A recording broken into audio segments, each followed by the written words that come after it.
sejam muito bem-vindos ao nosso SaiaCast. Hoje chegamos ao último episódio da nossa série Desafios do Conviver, em que refletimos sobre os aprendizados que as relações humanas nos trazem. E para encerrar essa série, vamos falar sobre um tema essencial no Evangelho, o perdão. Perdoar muitas vezes é um desafio, mas também é um caminho de libertação que nos ajuda a seguir mais leves em nossa jornada. E para conversar conosco sobre esse tema, recebemos hoje Emerson Moura. Emerson, seja muito bem-vindo. Obrigado. É um tema bem importante, né? E bem difícil ainda. Para todos nós, a gente precisa falar muito sobre perdão.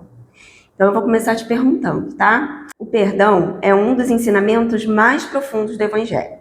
Porque mesmo compreendendo a sua importância, ainda encontramos tanta dificuldade em perdoar. O perdão é uma virtude que decorre da humildade e da caridade, que são filhos diletos do amor. E embora nós entendamos a importância disso, nós trazemos atavismos de outras encarnações, mais tendências que fazem com que predomine ainda o nosso orgulho e o nosso egoísmo. Então acabamos ficando repetindo o sentimento de tristeza decorrente, o sentimento de responsabilização do outro, de ego ferido, do que efetivamente utilizando o amor como terapia capaz de reparar o que o outro nos fez conosco e com a própria pessoa. Por isso a nossa dificuldade, né? Para a gente ainda trazer esse orgulho e esse egoísmo, né? Dentro de nós, né? Mas é tão importante que seja falado, né? É tão importante que a gente reflita sobre isso, até mesmo reflita sobre a nossa dificuldade, para que isso se torne um exercício, né? Exatamente. Bom, muitas vezes sabemos que precisamos perdoar, mas a mágoa ainda permanece no coração, essa mágoa danada. Como podemos trabalhar interiormente esse sentimento para que aos poucos ele se transforme e deixe de nos aprisionar? A liberação de qualquer conteúdo negativo, Joana de Ângeles vai explicar, pressupõe uma reprogramação mental, ou seja, uma tentativa de reidentificação de novos valores que possam orientar o nosso pensamento e que possam também conduzir uma mudança nos nossos sentimentos e nas nossas condutas.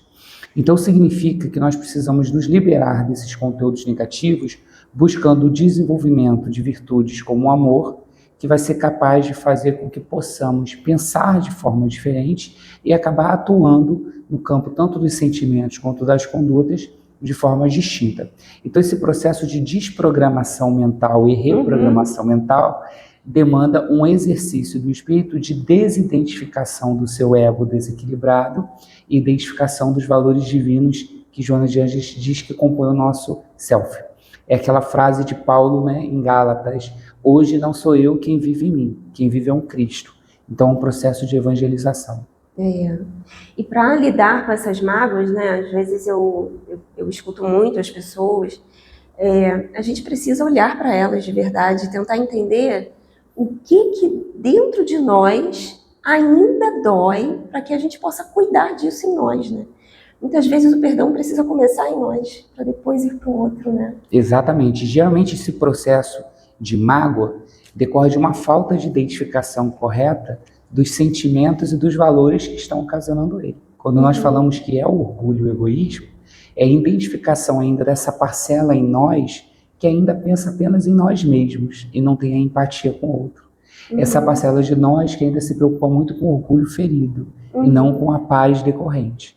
Então esse processo de identificação justamente desses valores e desidentificação deles é importante porque demonstra exatamente o que você falou, que o problema não é o outro, não é a conduta que ele praticou, mas como nós recebemos e ainda permitimos que ela reverbere em nós, nos causando sofrimento. Sim, isso é tão importante. Eu acho tão importante a gente olhar para esses sentimentos e essa dor. A gente diz que o outro nos causa, né? Mas é uma dor existente em nós. Eu sempre gosto de dar o exemplo de que pode estar eu e você e uma outra pessoa falando algo muito violento, vamos dizer assim, né? Agressivo. Você vai sentir tristeza e eu vou sentir raiva. A gente não sente a mesma coisa porque o que está em nós é diferente. E por isso que eu preciso olhar o que está em mim para conseguir também ter espaço para perdoar o outro. Né? Exatamente. O Jung, que é o psicólogo que Joana trabalha como elemento central da sua psicoterapia, ele costumava falar que quem olha para fora sonha e quem olha para dentro enxerga a realidade. Isso aí. Essa capacidade de identificar que num conflito interpessoal eu preciso entender que a forma como eu enxergo é esse conteúdo emocional que eu preciso trabalhar. Então não se trata sobre o outro, o que o outro faz, mas como eu recebo, é essencial para esse processo de transformação íntima. É isso aí. Esse é o pulo do gato. Agora a gente conseguir fazer, né? Estamos no exercício. Bom, seguindo com as perguntas, né? Algumas pessoas acreditam que perdoar significa esquecer o que aconteceu ou aceitar atitudes que nos feriram. Essa pergunta é boa, hein? Como compreender o perdão como um caminho de libertação interior sem que isso signifique concordar com o erro? Sim.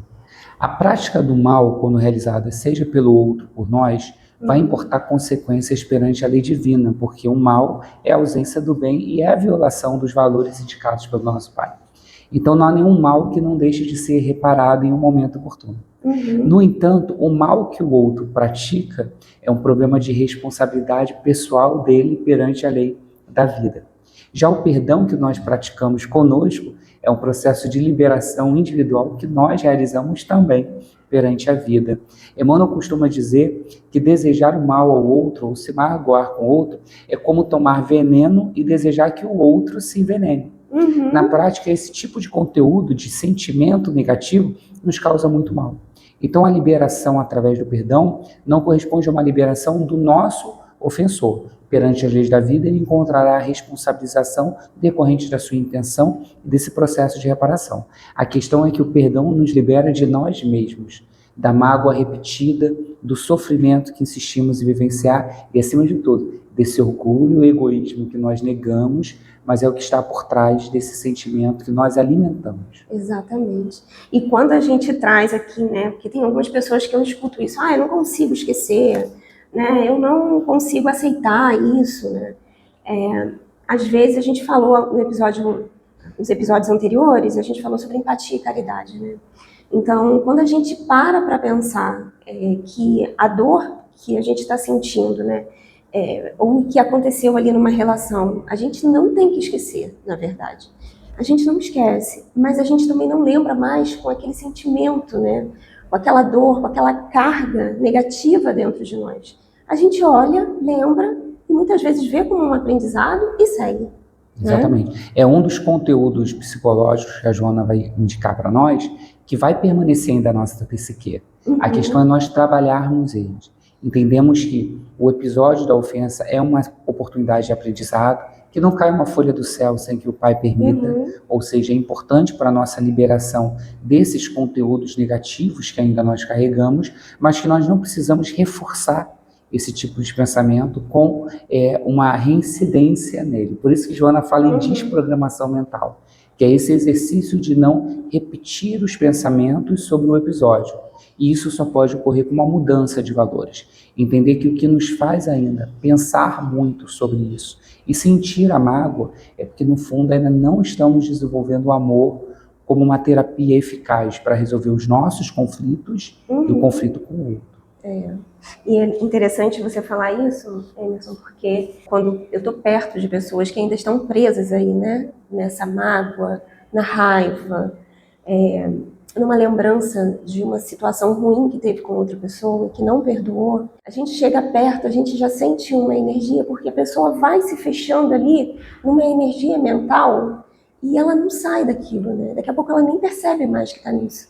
E a gente, quando chega perto, ela só repete isso, né? Então, chega a ser algo que a gente sente, chega a ser algo palpável para mim, sabe? E é palpável. A mágoa é um processo de auto-obsessão ou de obsessão identificada por outro irmão que vai culminar nessa reincidência de pensamento e sentimento negativo, que vai representar um padrão vibratório mais baixo, a modificação não só do perispírito, né, mas do campo mental, do campo perispiritual, e gerar esse tipo de energia tão deletéria que vai trazer desânimo, que vai trazer tristeza, que vai trazer todos esses outros conteúdos negativos. Como nós já falamos, o mal do outro não pode importar no meu mal. Uhum. A partir do momento que o outro pratica o mal e a minha resposta emocional é a mágoa, na realidade passa a ser um problema meu, porque eu estou respondendo com conteúdo negativo que gera uma dificuldade nesse padrão vibratório, atrai irmãos em desequilíbrios e vai minando sucessivamente a vontade de viver e os sentimentos de conteúdo tão inferior que acabam dificultando a vida de cada um de nós. É nós repetirmos o sofrimento. Exatamente. Por opção própria. Eita, aí complicou mesmo. Bom, como o perdão ele pode transformar não apenas a relação com o outro, mas também o nosso próprio equilíbrio emocional e espiritual. Joana de Ângeles vai dizer que o amor-terapia de Jesus é a terapia que resolve qualquer conflito interno e qualquer conflito externo. Uhum. Quem se ama não fica em conflito consigo e não gera conflito com o outro. O amor-terapia, nesse caso, não é desenvolver o amor ao próximo no sentido de manter contato com ele, de buscar ele, inclusive porque, como está no capítulo Amai os vossos inimigos, né, se houve uma situação de atrito ou de conflito, há até uma questão fluídica, onde um repele o outro e impede a aproximação por vezes imediata. Uhum. O amor-terapia, neste caso, é um amor inicialmente desenvolvido assim: amarás o próximo como a si mesmo. Ou seja, a liberação desses conteúdos negativos através do amor próprio. Por que vamos sofrer de novo? Por que insistir em pensar naquilo que a pessoa fez? Por que alimentar sentimentos negativos? Então, uma vez que nós utilizamos a terapia do amor conosco, permitindo que nos liberemos desse conteúdo negativo, isso também nos permite a começar a olhar com o outro com empatia, a verificar que talvez ele errou pelas suas imperfeições, assim como nós erramos, o que também nos libera do conflito com o outro. E através do amor nós vamos desenvolvendo processos de equilíbrio físico e emocional. Então o nosso desequilíbrio decorre ainda dessa falta de amor conosco e com o outro. Novamente eu insisto, identificar os valores que orientam a nossa vida. Nós tendemos a achar que o fato de nós sermos cristãos, ou em específico espíritas, nos faz ter o conhecimento, e pelo conhecimento nós termos uma mudança íntima. Na realidade, o processo de mudança íntima é constante. Exato. É de avaliação desses valores que nós ainda não desenvolvemos em nós e deixamos esse egoísmo, esse orgulho se manifestar e trazer todas as consequências perniciosas, né? Orai e vigiai, né? Buscar cada vez mais identificar quem nós somos e utilizar a ajuda dessa equipe espiritual para nos modificarmos. São muitos caminhos, né? E a gente tem que ter paciência, entender que a gente pode deslizar em alguns momentos, a gente vai retomar da onde a gente parou e continuar.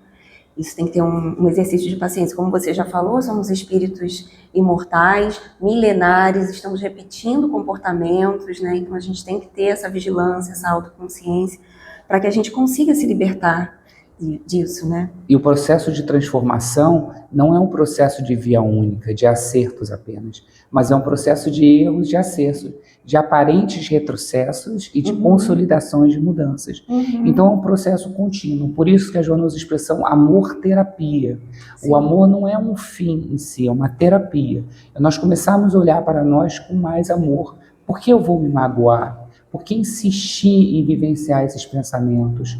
Por que insistir nessa mágoa que eu sinto que me faz mal? É um processo contínuo de ficar olhando o conteúdo dos nossos sentimentos, de ficar olhando o nosso comportamento, mas acima de tudo, os nossos pensamentos, que são eles que orientam os nossos sentimentos e comportamentos, para que nós possamos cada vez mais pensar com um padrão vibratório mais elevado. Perfeito. E para finalizar, né, a nossa última pergunta, mas muito importante também, como podemos iniciar o processo de perdão quando a dor ainda está muito presente no nosso coração? Porque eu acho que é isso, né? Quando está vivo aqui, que caminho que eu sigo, que eu já não enxergo nada, né, Emerson? Só enxergo a dor. Eu acho que essa é a pergunta mais difícil, porque é difícil no momento da dor nós enxergarmos algo além da dor. Então será um momento que nós vamos precisar de fato nos ligar a essa consciência divina, essa espiritualidade maior, e pedir força para que nós possamos mudar esse padrão de comportamento, padrão de pensamento, padrão de sentimento que nós temos. Então é uma jornada bem difícil, porque é uma jornada em que novamente não se trata mais do outro, é como nós vamos lidar com o que o outro fez.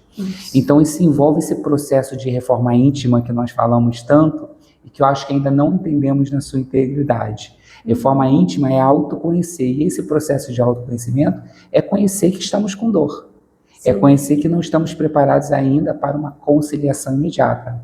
Mas é também um processo de conhecimento onde nós vamos reforçar que já vivenciamos outras dores. Vamos reforçar que já passamos por outros episódios.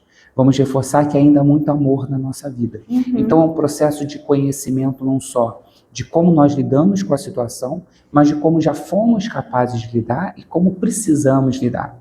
Então é um processo primeiramente de olhar para a nossa emoção, identificar ela e tentar trazer ali uma nova perspectiva nela a partir das nossas experiências, dos nossos conhecimentos, de tudo aquilo que nós passamos. É uma jornada de amor próprio, porque quem se ama não gera conflito consigo.